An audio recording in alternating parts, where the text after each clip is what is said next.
Dear students, आज हम discuss करेंगे the kinetic theory of gases. Kinetic theory of gases जो है ये एक थियोरेटिकल मॉडल है जो हमें स्ट्रक्चर ऑफ गैसेस के बारे में बताता है, जो हमें गैसेस के बिहेवियर के बारे में हमें बताता है, जो एक्सपेरिमेंटली डिटरमाइंड गैस लॉज के बारे में हमें एक्सप्लेनेशन देता है, जो एक्सपेरिमेंटल रिजल्ट्स को कोरिलेट करता है। यानी गैसेस का जो स्पेशल बिहेवियर है वो क्यों है, वो उसके लिए ये एक मॉडल दिया है इन्होंने, काइनेटिक थ्योरी ऑफ गैसेस जिसे आप कहते हैं। अब ये काइनेटिक थ्योरी ऑफ गैसेस किसने दी और कहाँ से आई? देखो, सबसे पहले मैं बताऊं आपको कि एक साइंटिस्ट था, उसका नाम था बर्नौली। आपने नाम सुना होगा, बर्नौलीज थ्योरम वगैरह।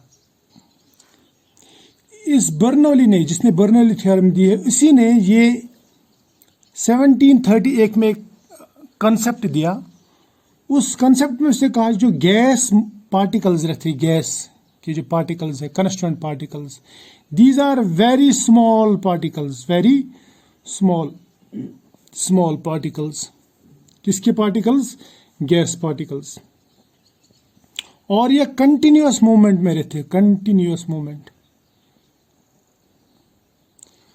ये किसने बताया? ये बताया बर्नौली। बस इसका ये कहना था कि उसके बाद में जो उस टाइम के बड़े बड़े साइंटिस्ट थे, जिसमें एक क्लॉसियस था, क्लॉसियस जिसका आप पढ़ते हैं, क्लॉसियस क्लैपेरॉन इक्वेशन, या मैक्सवेल था, या बोल्ट्जमैन वगैरह, बोल्ट्जमैन एटसेट्रा। इन साइंटिस्ट्स ने धीरे धीरे करके, मतलब इसके पोस्टुलेट के बाद में, इसके ये कंसेप्ट के बाद में पोस्टुलेट्स देना शुरू कर दिए, गैसेस के बारे में कहना शुरू कर दिया। और कहते कहते ये एक थ्योरी बन गई जिसका नाम रखा गया kinetic theory of gases. Kinetic theory of gases. अब इस काइनेटिक थ्योरी ऑफ गैसेस के जो मेन पोस्टुलेट्स हैं, मेन पोस्टुलेट्स, वो पोस्टुलेट्स जो हैं वो हम यहाँ पे डिस्कस करेंगे। तो अगर आपसे कोई पूछे कि काइनेटिक थ्योरी किसने दी, तो काइनेटिक थ्योरी किसी एक साइंटिस्ट ने नहीं दी। इसके लिए बहुत सारे साइंटिस्ट का कंट्रीब्यूशन है, हर एक ने थोड़ा थोड़ा कहा, लेकिन शुरुआत जो की वो की बर्नौली ने।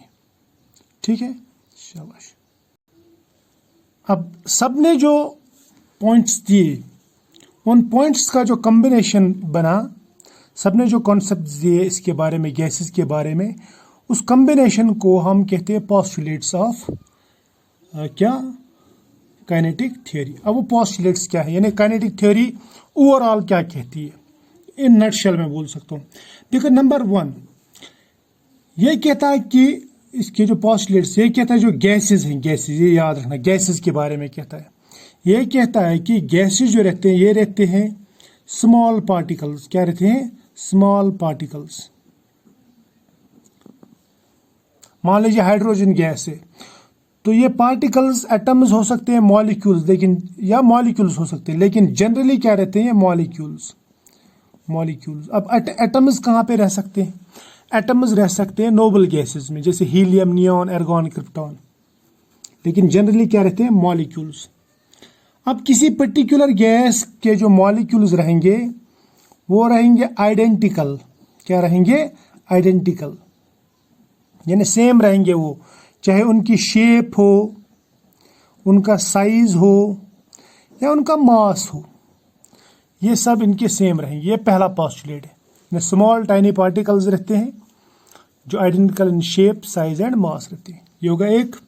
दूसरा पोस्टुलेट जो बहुत ही अहम है, ठीक है, ये जो पोस्टुलेट है ये कहता है कि जो वॉल्यूम है, वॉल्यूम ऑफ दीज गैसेस, या गैस पार्टिकल्स बोलूंगा मैं, पार्टिकल्स। किन पार्टिकल्स का? गैस पार्टिकल्स का। ये कहता है कि ये वॉल्यूम जो रहेगा ये कंटेनर के कंपैरिजन में नेग्लिजिबल रहेगा। क्या रहेगा? नेग्लिजिबल। मान लीजिए दीज आर पार्टिकल्स जो बहुत दूर दूर हैं, ठीक, और इनमें गैप बहुत ज़्यादा है, और इन पार्टिकल्स का अगर हम कंबाइंड वॉल्यूम लेंगे, इनको एक जगह जमा करेंगे, उसके कंपैरिजन में ये जो वॉल्यूम है यहाँ पे कंटेनर का वॉल्यूम, ये कंटेनर का वॉल्यूम बहुत ही ज़्यादा है। तो मैं ये कहूँगा कि इनका जो वॉल्यूम है वो है नेग्लिजिबल। क्या है? नेग्लिजिबल। किनका वॉल्यूम नेग्लिजिबल है? पार्टिकल्स का volume in comparison to this cylinder या दिस कंटेनर। और ये जो पोस्टुलेट है ये फिट कब बैठता है? ये फिट तब बैठेगा जब प्रेशर बहुत ही कम होगा, प्रेशर लो होगा। बात याद रखना, प्रेशर लो होगा और वॉल्यूम ज्यादा होगा, ये तब फिट बैठता है। ये इंपॉर्टेंट पॉइंट याद रखना। ठीक, बात समझ में आ गई? शाबाश। या मैं यह कह सकता हूं कि टोटल वॉल्यूम के कंपैरिजन में जो एक्चुअल वॉल्यूम ऑफ गैसेस है वो नेग्लिजिबल है। क्या है वो? नेग्लिजिबल है, वेरी स्मॉल। फिर मैं इनको बोल सकता हूं, इन गैस पार्टिकल्स को मैं बोल सकता हूं these are point masses. Point masses, ये याद रखना। ठीक, ये पॉइंट मासेस है। ठीक है यहां तक? शाबाश। अब चलते हैं तीसरे पोस्टुलेट, पोस्टुलेट नंबर 3 पे। क्लियर? तीसरा पोस्टुलेट कहता है कि ये जो पार्टिकल्स है, कौन से पार्टिकल्स? ये गैस पार्टिकल्स, ये रैपिड मोशन में होते हैं। रैपिड मोशन, इस मोशन के नाम पे ही, इस मोशन के नाम पे ही, इस मूवमेंट के नाम पे ही इसका, इस थ्योरी का नाम है काइनेटिक्स। काइनेटोस मैं बोलूंगा या काइनेटिकोस। काइनेटोस, काइनेटोस या काइनेटिकोस। काइनेटिकोस का मतलब या काइनेटोस का मतलब रहता है मोशन, यानी गैस पार्टिकल्स रहते हैं रैपिड मोशन में, रैपिड मोशन में और कंप्लीटली रैंडम मोशन में। एंड मैं बोल सकता हूं कंप्लीटली रैंडम मोशन में, रैंडम मोशन में, यानी किसी को कुछ पता ही नहीं मैं कहां जा रहा हूं। हर एक गैस पार्टिकल अपनी धुन में घूम रहा है, इधर उधर किसी भी डायरेक्शन में घूम रहे, कोई पर्टिकुलर डायरेक्शन में नहीं घूम रहे, ये ऑल डायरेक्शन में रैंडम। बात समझ में आ गई? शाबाश। और ये जो ये मोशन करते हैं ना, मान लीजिए ये गैस कंटेनर है। ठीक, ये गैस कंटेनर है और इस गैस कंटेनर में गैस मॉलिक्यूल्स जो मैं अलग कलर से बनाऊंगा, and these gas molecules are in random motion. ये रैंडम मोशन करेंगे तो मोशन करते करते एक दूसरे से टकरा भी सकते हैं। यहां से टकराए इधर चले गए, इधर से टकराए इधर चले गए, इधर से टकराए इधर चले गए, इधर से टकराए इधर चले गए। ठीक, किसी भी डायरेक्शन में जा सकते हैं। और ये प्रूव भी किया गया है, जैसे आपने ब्राउनियन मूवमेंट पढ़ा होगा, रॉबर्ट ब्राउन ने जो ब्राउनियन मूवमेंट देखा, उसमें यह प्रूव किया गया कि नहीं, ऐसी मोशन होती है, रैंडम मोशन। फ्लूइड्स में ऐसी मोशन होती है, and gas is a fluid. ठीक, तो ये रैंडम मोशन के दौरान क्या होता है, ये पार्टिकल्स आपस में भी कोलिजन करते हैं, यानी मैं बोल सकता हूं कोलिजन विद ईच अदर। ये हो गई एक बात, एक दूसरे के साथ कोलिजन होता है इनका। और कंटेनर के वॉल्स के साथ में भी ये कोलाइड कर सकते हैं। मान लीजिए पार्टिकल यहां से यहां, यहां से यहां, फिर यहां पे यहां, यहां से यहां, so they collide with each other, आपस में भी कोलिजन करते हैं, and they collide with walls of container, with walls of container. ठीक, तो दो तरह के कोलिजन्स करते हैं। और ये जो वॉल्स ऑफ कंटेनर के साथ में ये कोलिजन करते हैं, तो ये इसकी वजह से इसके ऊपर फोर्स लगाते हैं। किसके ऊपर? ये कंटेनर की वॉल के ऊपर। मान लीजिए ये वॉल है, कंटेनर वॉल, इसके ऊपर पार्टिकल्स आ रहे हैं और टकरा रहे हैं, आ रहे हैं और टकरा रहे हैं, तो इसकी वजह से यहाँ पे क्या फोर्स लगेगा, and force per unit area is called pressure. यानी प्रेशर जो है वो है फोर्स पर यूनिट एरिया। ये कौन सा फोर्स है? जो पार्टिकल्स इसके ऊपर लगा रहे हैं, इसके साथ में टकराने के बाद लगा रहे हैं। यहां तक तो क्लियर है? शाबाश। तो अब अगर आपसे कोई ये पूछे कि प्रेशर गैसेस में कैसे बनता है, तो आप क्या बोलेंगे? आप उसे डायरेक्ट कहना कि भाई साहब, जो गैस मॉलिक्यूल्स कंटेनर के वॉल के साथ में टकराते हैं तो वो एक फोर्स वहाँ पे लगाते हैं उस कंटेनर के वॉल के ऊपर, और force per unit area is called pressure. तो उसकी वजह से ये प्रेशर बनता है। ये हो गई एक बात। अब चौथा पोस्टुलेट इसी के साथ में, चौथा पोस्टुलेट याद रखना। चौथा पोस्टुलेट क्या कहता है कि ये जो कोलिजन है, ये जो कोलिजन है ये परफेक्टली इलास्टिक है। कोलिजन जो यहाँ पे होता है, कोलिजन, ये परफेक्टली इलास्टिक। इसका मतलब मैं समझाता हूँ। परफेक्टली इलास्टिक का मतलब रहता है कि there is no loss of energy, यानी अगर पार्टिकल और पार्टिकल आपस में टकराते हैं तो इसमें, इस कोलिजन में कोई लॉस नहीं होता, यानी एनर्जी जो in the form of heat loss नहीं होती, in the form of electricity loss नहीं होती, in the form of some other energy loss नहीं होती है। ये परफेक्टली इलास्टिक है, नो लॉस ऑफ एनर्जी। ठीक है, जब ये आपस में कोलाइड करते हैं। और जब ये दीवार के साथ में कोलाइड करते हैं, ये थ्योरी ये कहती है कि तब भी इसमें एनर्जी लॉस नहीं होता है, तब भी एनर्जी लॉस नहीं होता है।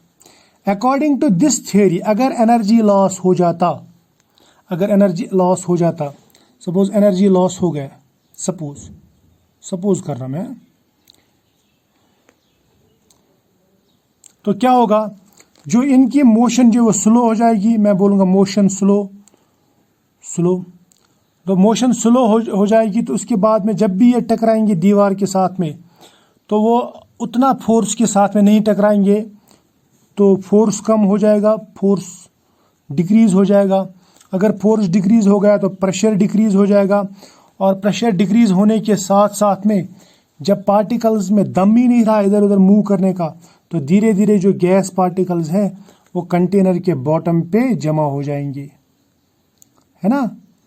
लेकिन ऐसा नहीं होता है, गैस पार्टिकल्स कंटेनर के बॉटम पे जमा नहीं होते। तो इसका मतलब ये हुआ कि ये जो यहाँ पे गैस मॉलिक्यूल्स हैं ये अपनी एनर्जी लॉस नहीं करते, यानी यहाँ पे जो कोलिजन होता है it is perfectly elastic collision.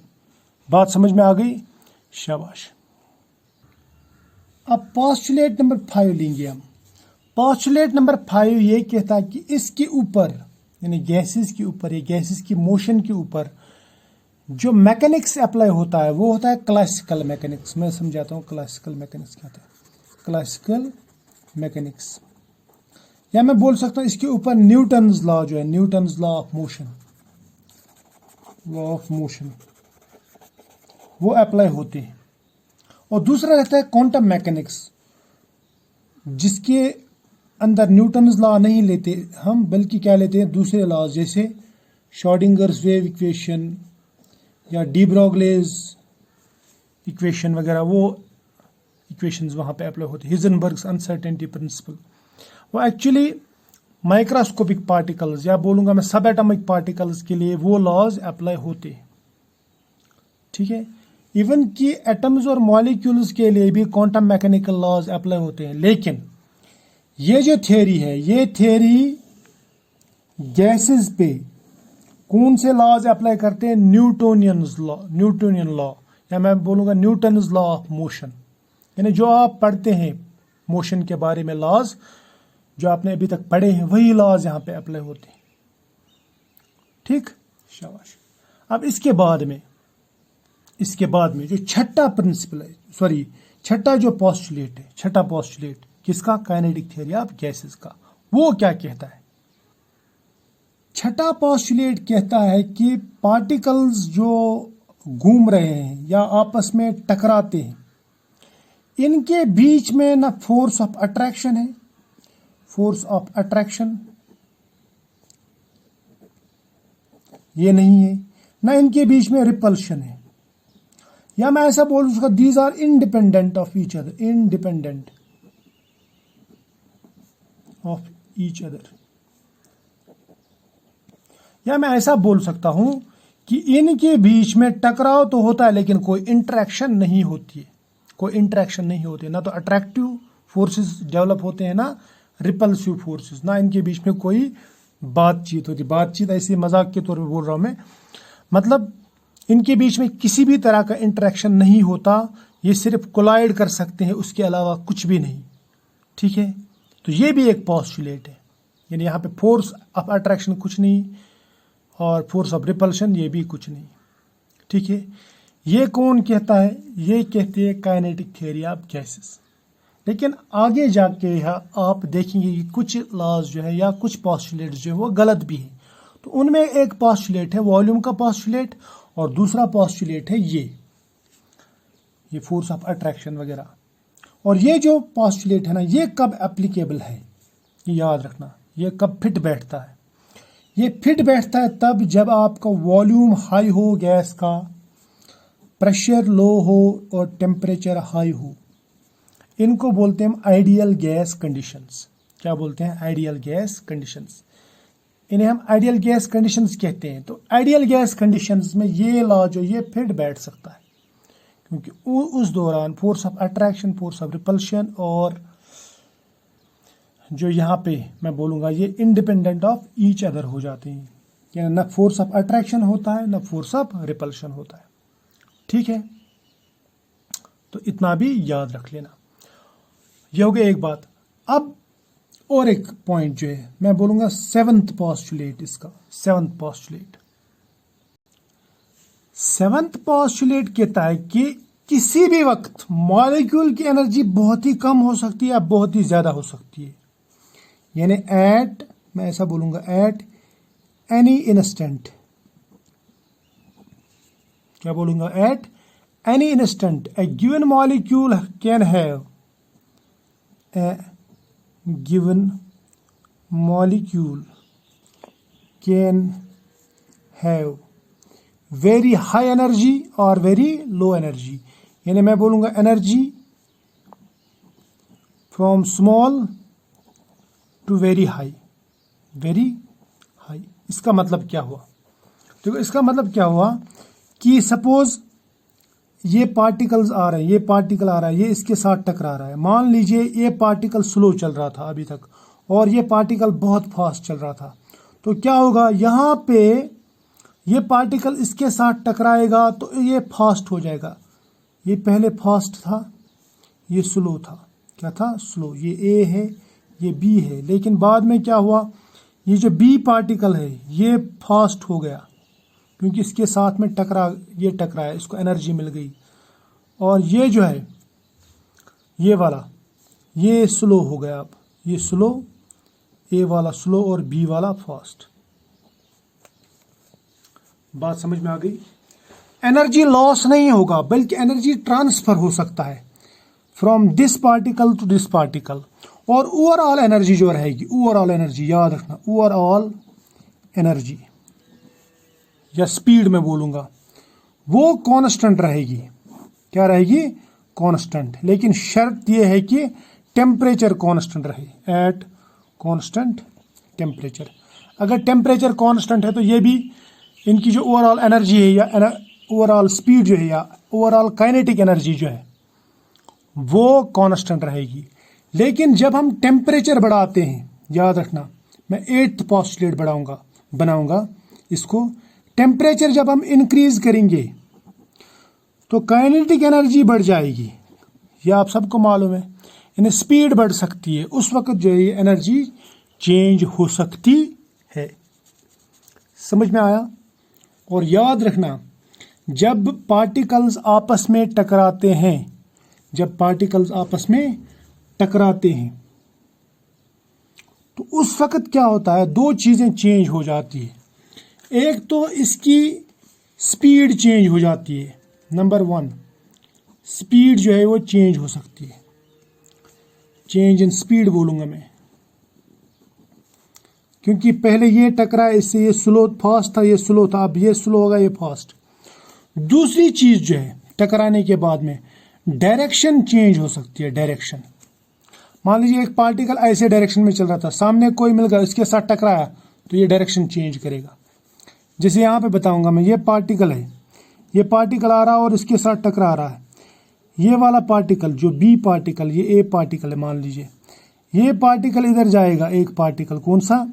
Suppose B वाला गया इधर, बी वाला ये बी इधर गया टकराने के बाद, तो ए वाला जो है ये भी अपनी डायरेक्शन चेंज करेगा, ये वाला पार्टिकल, डायरेक्शन भी चेंज होगी और स्पीड भी चेंज होगी, या मैं बोल सकता हूं एनर्जी भी चेंज होगी, लेकिन लॉस या गेन ऑफ एनर्जी नहीं होगा। लॉस या गेन का मतलब ये होता है कि मॉलिक्यूल जो है वो अपनी काइनेटिक एनर्जी या स्पीड की एनर्जी किसी दूसरे फॉर्म में लॉस नहीं करेंगे, यानी टकराने के बाद में वो हीट प्रोड्यूस नहीं करेंगे। जैसे अक्सर होता है कि जब दो चीज़ें टकराती है तो वहाँ पे कोई दूसरी एनर्जी प्रोड्यूस होती है, either in the form of sound और हीट। समझ में आया ना? तो वो क्या हो जाता है वहाँ पे जो काइनेटिक एनर्जी है, जो स्पीड में जो एनर्जी है, एनर्जी ड्यू टू मोशन, वो कन्वर्ट हो जाती है साउंड एनर्जी या हीट एनर्जी में। क्लियर? यहाँ तक तो क्लियर हुआ, लेकिन यहाँ पे ऐसा नहीं होता गैसेस में। ठीक है, शाबाश, यहाँ तक तो समझ में आया। अब और एक चीज़, सपोज एक पार्टिकल जो है ये टकरा रहा है वॉल के साथ में, ये याद रखना, वॉल के साथ में टकराने के बाद में काइनेटिक थ्योरी कहती है, मैं नहीं कह रहा हूँ, काइनेटिक थ्योरी कहती है कि अगर कोलिजन विद वॉल हो, कोलिजन विद वॉल हो, तो उस सूरत में डायरेक्शन चेंज होगी, डायरेक्शन चेंज होगी। ये सही बात है, क्योंकि ऐसी जा रहा है ये वापस ऐसे रिबाउंड हो जाएगा, डायरेक्शन चेंज हो जाएगी, डायरेक्शन चेंज होगी, ये क्लियर। लेकिन स्पीड जो है, स्पीड ये याद रखना, स्पीड चेंज नहीं होगी, ये बहुत ही इंपॉर्टेंट बात है। स्पीड जो है वो पार्टिकल्स की वही रहेगी जैसी चल रही थी। ठीक है, इसमें कुछ कन्फ्यूजन्स भी हैं, नेगेटिव पोस्टुलेट्स भी या गलत पोस्टुलेट्स भी हैं। वो गलत पोस्टुलेट्स क्या है वो भी मैं बताऊंगा साथ साथ में। ठीक है, ये जो थे ये अभी तक मैंने आपको बताए कि ये मेन पोस्टुलेट्स थे इस थ्योरी के। अब जो खास बात है इन पोस्टुलेट्स में, याद रखना, जो भी गैस या कोई भी गैस में बोलूंगा जो इन पोस्टुलेट्स को ओबे करेगा, gas which obeys all these postulates, ठीक है, which obeys all gas laws या these postulates at all temperatures and pressures, बात याद रखना, at all temperatures and pressures, या which obeys gas laws at all temperature and pressure, उसको हम कहते हैं आइडियल गैस। क्या कहते हैं? Ideal gas. आइडियल गैस मतलब आइडियल ही है, हाइपोथेटिकल गैस। एक्चुअल में आइडियल गैस कोई गैस नहीं है, रियल गैस को हम आइडियल बना सकते हैं, लेकिन उसके लिए क्या चाहिए? उसके लिए कंडीशंस चाहिए। यानी हमारे पास में जो PV = nRT है, ये आइडियल गैस इक्वेशन है, और हमारे पास में आइडियल गैस लॉज हैं, हमारे पास में काइनेटिक थ्योरी ऑफ गैसेस है। ये पोस्टुलेट्स जिस गैस के ऊपर फिट होंगे ना वही आइडियल गैस है, लेकिन रियल गैसेस पे ये सभी पोस्टुलेट्स फिट नहीं होते हैं। मैं बताता हूँ कैसे। देखो, हमने कहा कि गैसेस के दरमियान फोर्स ऑफ अट्रैक्शन 0 होगा, यानी वहाँ पे ना अट्रैक्शन होगा ना रिपल्शन होगा, वॉल्यूम कुछ भी नहीं होगा, और जब मॉलिक्यूल्स वॉल के साथ टकराते हैं तो वहाँ पे प्रेशर यानी फोर्स पर यूनिट एरिया तो बनता है, लेकिन एनर्जी लॉस नहीं होता। तो ऐसा कब पॉसिबल है? ऐसा कब होगा? ऐसा तब होगा जब गैस आइडियल होगी, लेकिन गैसेस कोई आइडियल गैस कोई प्रेजेंट नहीं है एज सच, लेकिन हम आइडियल कंडीशंस ला सकते हैं। और आइडियल कंडीशंस कब हो सकते हैं? आइडियल कंडीशंस यानी ऐसी कंडीशंस जिनमें एक रियल गैस जो है वो आइडियल गैस की जैसे बिहेव करे। वो तब हो सकता है जब प्रेशर लो हो और टेम्परेचर हाई हो और वॉल्यूम हाई हो। ये दो को याद रखना, ये तीसरा खुद ब खुद आ जाता है। Low pressure, high temperature and high volume, ये 3 ऐसी कंडीशंस हैं जिन कंडीशंस की वजह से हम एक रियल गैस को एक परफेक्ट गैस बना सकते हैं। या आइडियल गैस बना सकते हैं, परफेक्ट गैस। परफेक्ट गैस का मतलब रहता है जो ऑल दीज पोस्टुलेट्स को फॉलो करे, ये सब पोस्टुलेट्स को फॉलो करे। ठीक है, तो आई होप आपको ये थियरी समझ में आई होगी। It was simple theory and it's postulates. तो आगे वाले चैप्टर में आगे वाले लेक्चर में मैं आपके साथ में डिस्कस करूंगा ये काइनेटिक गैस इक्वेशन क्या है, काइनेटिक गैस इक्वेशन, और उसके कुछ एप्लीकेशंस भी देखेंगे। ठीक है, तो फिलहाल आज इतना ही।